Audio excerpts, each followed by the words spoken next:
मेरा मेरे सभी दोस्तों से, भाई बंधुओं से, मेरे फॉलोअर्स से, मेरे सब्सक्राइबर से ये कहना है कि अगर 30 जून तक आपने अभी ये काम नहीं किए हैं तो कर लें, नहीं तो इनकम टैक्स और गुड्स एंड सर्विस टैक्स में हुए बदलाव के कारण से 1 जुलाई से आप कुछ परेशानियों में आने वाले हैं।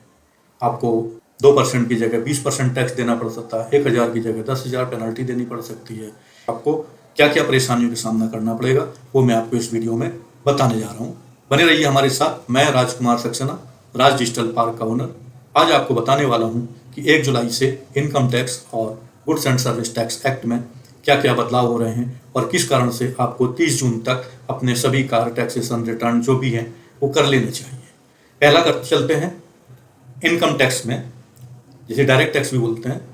इनकम टैक्स में जो बदलाव होने जा रहा है वो ये है कि 30 जून तक गवर्नमेंट ने आपको एक लिबर्टी दे रखी है कि आपका पैन कार्ड आपके आधार कार्ड से लिंक हो जाए, सिर्फ 1000 रुपए की पेनल्टी दे करके। 30 जून 2023 लास्ट डेट है। क्या होगा अगर 30 जून 2023 तक आपका पैन कार्ड आपके आधार कार्ड से लिंक नहीं है? तो दोस्तों 1 जुलाई से आपका पैन कार्ड इनऑपरेटिव होने जा रहा है, मतलब इनवैलिड होने जा रहा है, कागज का टुकड़ा होने जा रहा है, उसकी कोई वैल्यू नहीं रहेगी। क्या कॉन्सिक्वेंसेज होंगे एक एग्जाम्पल के द्वारा आपको समझाता हूँ। इस पर मैंने एक वीडियो भी बनाया, वो आप वीडियो मेरे लिंक पर जाकर के देख सकते हैं, मेरे यूट्यूब चैनल पर जाकर के देख सकते हैं, आपको पूरी जानकारी मिल जाएगी। यहाँ पर मैं सिर्फ आपको एक एग्जाम्पल दे रहा हूँ। इनकम टैक्स में आप ये ITR का समय चल रहा है 31 जुलाई, इंडिविजुअल्स की, पर्सनल की, सैलरीड पर्सन की ITR भरने की डेट 31 जुलाई लास्ट डेट है। तो मैं आपको ये बताने की कोशिश कर रहा हूँ कि जो एम्प्लॉई होते हैं उनका एम्प्लॉयर उनका TDS डिडक्ट करता है। इसी तरीके से कोई कंसल्टेंट है, कोई कुछ है, तो जो एम्प्लॉई है उनको फॉर्म 16 मिलता है। जो कंसल्टेंट है या कुछ कॉन्ट्रैक्ट का काम कर रहे हैं तो उनको फॉर्म 16A मिलता है। कहने का मतलब यह है कि एक डिडक्टर होता है, एक डिडक्टी होता है TDS के मामले में। इसी तरीके से TCS के मामले में एक कलेक्टर होता है, कलेक्टी होता है। तो डिडक्टर को रिस्पॉन्सिबिलिटी बढ़ जाएगी 1 जुलाई से कि अगर उसके डिडक्टी का पैन कार्ड आधार कार्ड से लिंक नहीं है और अगर उसका सपोज करिए 194C में TDS कटता है या 192 में कटता है तो उनको मालूम ही है। 194C में अगर किसी बंदे का TDS काटना है आपको और आपको ये जानकारी है कि उसका पैन कार्ड आधार कार्ड से लिंक नहीं है तो आपको 2% की जगह 20% TDS काटना होगा। It's your responsibility. और जिसका पैन कार्ड आधार कार्ड से लिंक नहीं है, मतलब डिडक्टी, उसे ये पता होना चाहिए कि अब 1 जुलाई से उसका 2% की बजाय 20% TDS कटने वाला है। तो सावधान हो जाइए, आपके पास कुल 2 दिन का टाइम बचा है, जल्दी से अपना पैन कार्ड आधार कार्ड से लिंक करा लें। ऐसा ही सेम मामला है TCS के मामले में, टैक्स कलेक्टर और टैक्स गिवर के मामले में भी ये चीज़ सामने आती है कि टैक्स का परसेंटेज बढ़ जाएगा। तो ये थे पैन कार्ड में अपडेट 1 जुलाई से जो होने वाला है। अब हम आते हैं गुड्स एंड सर्विस टैक्स में क्या बदलाव हो रहे हैं। 30 जून तक goods and service tax department ने एक एमनेस्टी स्कीम लगा रखी है, जिसके तहत आपको बहुत सारे बेनिफिट्स दिए हैं। क्या बेनिफिट्स हैं? पहला बेनिफिट्स तो ये है कि अगर आपका 31/12/2022 के पहले या 31/12 के दिन से आपका GST रजिस्ट्रेशन कैंसिल हो गया है और आपको रिवोक करना है तो उसका टाइम तो निकल चुका है। अगर टाइम निकल चुका है तो आपको अपील में जाना है।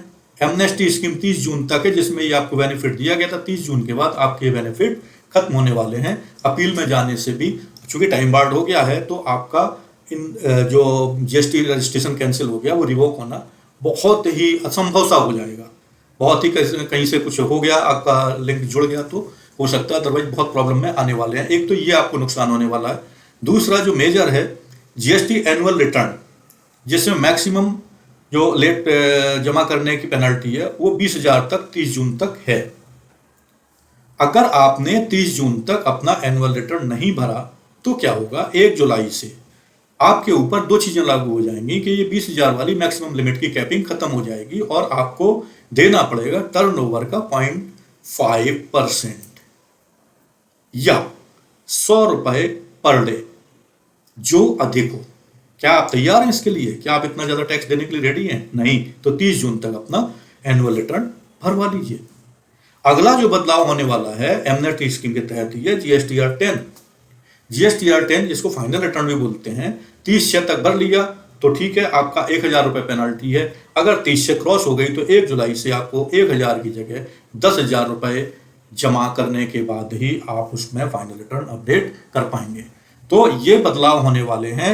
इसलिए दोस्तों फिर से बोलता हूं कि आप 30 जून तक अपने सभी काम निपटा लीजिए टैक्सेशन से रिलेटेड। अगर आपका पैन कार्ड आधार कार्ड से लिंक नहीं है तो करवा लीजिए। एमनेस्टी स्कीम का फायदा उठा करके अगर आपका जीएसटी कैंसिल हो रखा है तो उसको रिवोक करवा लीजिए। अगर आपने एनुअल रिटर्न नहीं भरा है तो एनुअल रिटर्न भर लीजिए 20,000 दे करके। अगर आपने फाइनल रिटर्न नहीं भरा है और उसमें कुछ अपडेट करना है तो 30 जून के पहले कर लीजिए, नहीं तो 1,000 की जगह 10,000 देना पड़ेगा GSTR 10 में, और एनुअल रिटर्न में आपको देना पड़ेगा 20,000 की जगह टर्नओवर का 0.5% या 100 रुपये पर डे। और अगर आपने अपील में नहीं गए हैं रिवोक कराने के लिए तो आपका फिर कैंसिलेशन रिवोक होना मुश्किल है। इसी के साथ में इस वीडियो को समाप्त करता हूं। मैंने जो अपनी बात कहनी थी अपने सब्सक्राइबर को, अपने फॉलोअर्स को, अपने फ्रेंड्स को, अपने क्लाइंट्स को और होने वाले क्लाइंट्स को ये इन्फॉर्म कर दिया है। मैंने अपना फर्ज पूरा किया, आप अपना फर्ज पूरा करिए। नमस्ते, जय हिंद। अगर चलते चलते आपको ये इन्फॉर्मेशन वैल्यूएबल लगी हो तो हमारे चैनल को सब्सक्राइब कर लीजिए और बेल आइकन पर दबा लीजिए ताकि आपको आगे भी ऐसे वैल्यूएबल इन्फॉर्मेशन मिलते रहें, अपडेट्स मिलते रहें। ओके दोस्तों, नमस्कार। इंतजार करिए मेरे अगले वीडियो का। जय हिंद।